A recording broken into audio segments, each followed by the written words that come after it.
Darwin, te agradezco muchísimo que nos tomes esta entrevista. La verdad es que recordamos este episodio o esta etapa que parece que pues sigue o continúa. Sin embargo, pues, en tu investigación, ¿qué ha sucedido, Darwin, con este caso de los tráileres de la muerte? Hola Adriana, muy buenas tardes a ti, muy buenas tardes para el auditorio. En realidad para mí es un placer estar aquí con ustedes. Lo que ha sucedido es que se están llevando a cabo, digamos, ya estos primeros resultados de las investigaciones, 5 investigaciones que se generaron a partir, digamos, de estos hechos, y la semana pasada nos enteramos que por lo menos 3 funcionarios públicos vinculados, o algunos de ellos vinculados a este deambular y el hacinamiento de por lo menos 322 personas fallecidas no identificadas dentro de 2 contenedores frigoríficos, ya está teniendo, digamos, como algunos primeros avisos de justicia. La semana pasada, 2 exfuncionarios del Instituto Jalisciense de Ciencias Forenses, por un lado Luis Octavio Cotero, quien era el director en ese entonces del instituto, y Eduardo Mota Fonseca, quien fungía como director, fueron, digamos, vinculados a proceso por el delito de abuso de autoridad, y a los cuales, digamos, por lo menos se les impidió que durante un año pudieran salir del estado y tienen que estar yendo cada 15 días a firmar en cuanto se resuelve el proceso, que podría, en caso de declarárseles totalmente culpables, vincularlos de 1 a 5 años de prisión. Pero también nos enteramos que una funcionaria, específicamente Yolanda Salomé Santiago, quien era coordinadora general de administración y profesionalización de la Fiscalía, ella fue sancionada a una pena, digamos, de 1 año, 4 meses de prisión. A ella particularmente se le señala por irregularidades como en el pago, digamos, que se hizo por estos contenedores frigoríficos. Hasta el momento son solamente estos 3 funcionarios, 2 vinculados al proceso, una ya sentenciada, quienes, digamos, se han sido vinculados. Sin embargo, por lo menos existen 8 funcionarios más, principalmente la mayoría de ellos exfiscales, tanto generales como en este caso centrales, que autorizaron, de acuerdo a un convenio que se firmó en enero de 2007, el uso de estos contenedores, que ni siquiera están siendo investigados y ni siquiera, digamos, están siendo llamados a declarar como parte de los procesos que lleva a cabo la Fiscalía Anticorrupción. Esto ha generado molestia no solo en estos primeros sancionados, sino principalmente en las madres de estos colectivos de búsqueda en Jalisco, porque quien tiene la responsabilidad, y así lo marca la ley de manera muy específica en cuanto al resguardo, destino final y manejo de estos cuerpos, es la Fiscalía. Y no hay ni un funcionario de Fiscalía, sobre todo de estos de alto rango, que podrían ser desde los fiscales generales Eduardo Maguer o Raúl Sánchez Jiménez, o de los fiscales, digamos, centrales como Rafael Castellanos o Marisela Gómez Cobos, ninguno de ellos está siendo investigado, y por lo tanto ninguno de ellos, incluso la firma de varios de ellos aparece en estos convenios, están siendo llevados para rendir cuentas frente a la autoridad. Darwin, la verdad es que es impresionante ver cómo de un tiempo para acá la situación, pues no nada más de violencia, sino la parte en la que pues las autoridades cada vez más de manera indolente han tratado con diferentes temas en todo el país, no hablando únicamente de autoridades federales, sino gobiernos estatales y municipales. La situación del resguardo, Darwin, de los cuerpos de manera directa, ¿de quiénes? Digamos, el resguardo y la decisión del destino final que llegan a tener los cuerpos en Jalisco es de la Fiscalía. El Instituto Forense, digamos, es la encargada de hacer todos aquellos análisis de carácter forense que mandate el Ministerio Público. Y si bien, digamos, en sus instalaciones pueden resguardar los cuerpos de las personas fallecidas no identificadas, la potestad, digamos, del cuidado, preservación y resguardo de estos mismos cuerpos solo es exclusivamente de la Fiscalía. Darwin, para darnos una idea del contexto en el que se dio este tema de los tráileres de la muerte, ¿cómo fue que se llegó a esta situación? ¿Qué momento estaba viviendo Jalisco y cuál es el momento actual?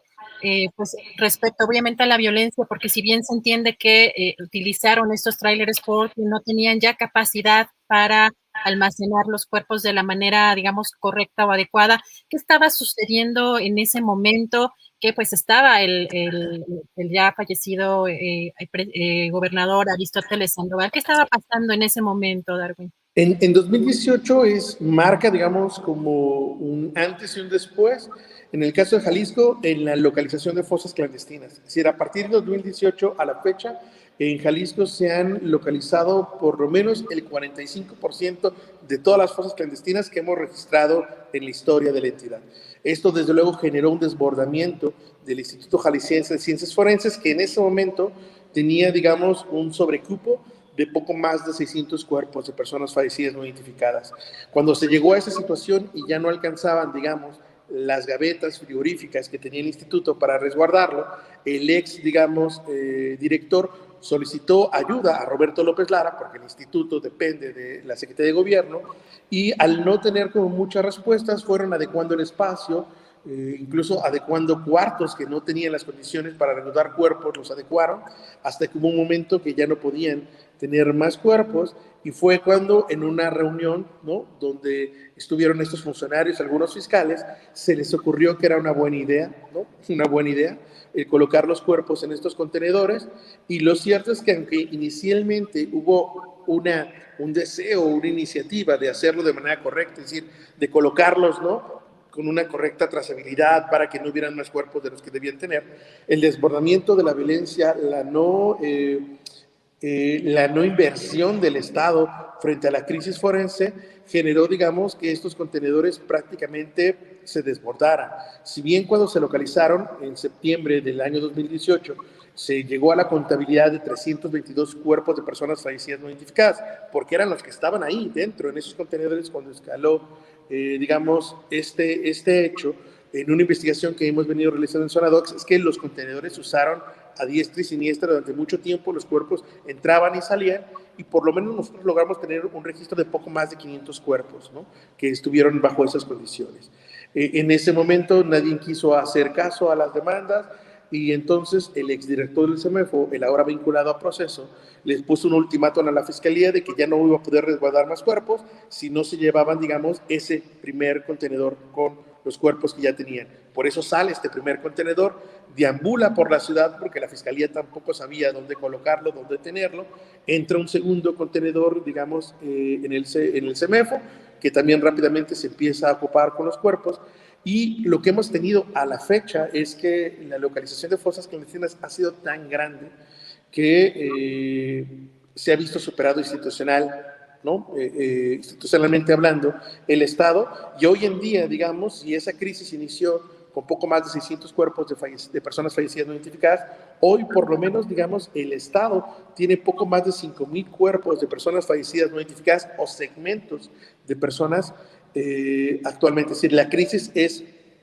mucho mayor que en aquel entonces, solamente que ahora lo que han optado las autoridades es por inhumarlas en gavetas, en panteones, digamos, municipales, pero la circunstancia sigue siendo la misma, registros irregulares, porque nos ha tocado incluso hablar con casos, con personas donde su familiar llegó al CEMEFO, pero ahora no saben siquiera dónde fue enterrado, ¿no?, dónde lo inhumaron. Híjole, Darwin, en este panorama pues muy complicado, ¿se sabe de qué dimensión o hay alguna organización, digo, no sé si la Comisión Estatal de Derechos Humanos, la dimensión de la pérdida, por ejemplo, de material, de pruebas, de ADN o para poder identificar, porque entendemos que pues estos cuerpos son los cuerpos no identificados en medio pues de una situación de violencia? ¿Se sabe la dimensión de lo que se perdió en ese momento o lo que se sigue perdiendo? Sí, en ese momento de estos 322 cuerpos que se localizaron, por lo menos, digamos, casi una tercera parte de ellos no contaba con carpetas de identificación forense completas, ¿no? Más de la mitad ni siquiera contaba con análisis genéticos, lo cual después ya fue muy difícil hacerles estas pruebas porque las personas estaban en estos contenedores que a veces tenían refrigeración, a veces no, y muchos de estos cuerpos terminaron por deshacerse por completo, ¿no? Entonces, las familiares, por ejemplo, de los colectivos o la propia Comisión de Derechos Humanos o una organización como CEPAT han mencionado que por lo menos la mitad de estas personas difícilmente se les puede devolver su identidad por justo la irregularidad que existía en estos proceso de identificación forense. Hay algunos que fueron identificados, pero la mayor parte, digamos, de estos tráileres pasaron a gavetas en panteones municipales y ahí se encuentran hasta la fecha.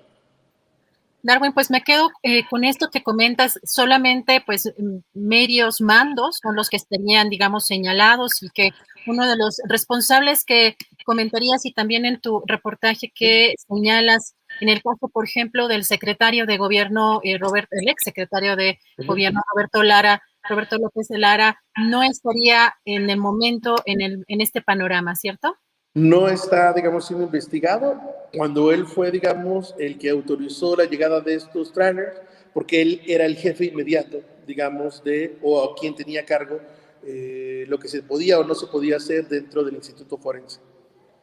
Gracias, Darwin. Pues te agradezco muchísimo esta entrevista. Vamos a seguirle dando seguimiento. La verdad es que la situación de pues, estos colectivos de madres, de familiares, de búsquedas de sus familiares desaparecidos es desolador y en muchas regiones de la República, pero particularmente en Jalisco, donde, bueno, vimos esta situación muy lamentable. Y pues te agradezco muchísimo la entrevista, Darwin, y estamos en contacto. Al contrario, Adrián, es un placer haber estado contigo.